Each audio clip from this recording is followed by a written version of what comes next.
Good morning.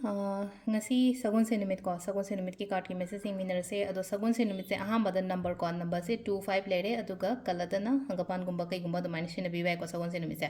ado chak thongba matam dana aina haido haidi kitang kaino harasne ko machu harasne ko maming gi na kitang happy ba cheng chuba matam da ko ado gumba to bi bai तो अखोना नुटीगी लौथोपदो माइना को Hadi card से अहुम खतम लौथोगे को अदुदगी अमा खनबिरसे को card number 1 card number 2 अदुगा कार्ड नंबर 3 को तो सिदा लेरे अहम कार्ड को अनी शुभ कार्ड अदुगा अहुम शुभ कार्ड को फर्स्ट सेकंड एंड थर्ड को हादी फर्स्ट सेकंड एंड थर्ड अहुम सिदागी नंबर 1 कंसीडर नंबर 2 कंसीडर ट्रगा नंबर 3 कंसीडर अमा खनबिरसे को अदो अहमद फर्स्ट कार्ड खनबंगे येंगसे को हादी फर्स्ट कार्ड की ओइना सिले को नेगेटिव यामना फील तौगनी को ngasi से हाइतारे नेगेटिव यामना की फील तौबा हाइराग सुम हादी फतबगा सुम वाखन जे पंखन खनजन बदो अदुमाइना गुंबा ओइना ओइबदो अदो सी से कईगिनो हाइम समझ को हादी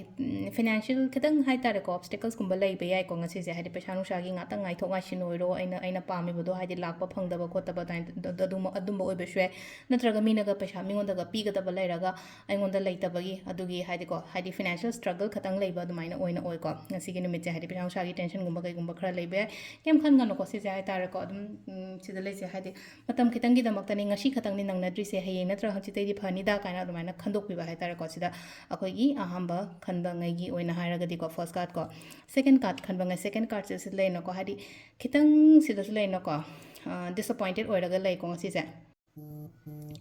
disappointed ओइबगी आथ्रती कईगिनो हाइ कांसिदा खोइना को सिदा आइना कैनोम खल्ले को कैनोम खल आइना खल्लिबा पोचे को हादी ओइरक्तबा नत्रगा हादी आइना पांबा मोंगदा लाक्तबगी दमक्ता खरा disappointed ओइबगुंबा दमाइना गुंबा ओइना ओइबदो अदुदुना सिदासु लेना को हादी ए सोमदा याद्रे खल्लगदी हादी डायरेक्शन अतोपा मा येंगबिबा हादी ngасai ngasi सी लंबी से चत मतम सिदा इंगोंदा कानाद्रेना खल्लसेबा अतादि अतोपा माइगे मा करी मा येंगो हाबने सिदा हाइचे को हादी नत्रगा जो वाखलोंदा सु लेरे को हादी सुसी सुम खल्लगा लेबा मतमदा हादी फत्रे हारगदी खितंग चेंज तोक थॉट कुंबा कईगुंबा होइतारगसु को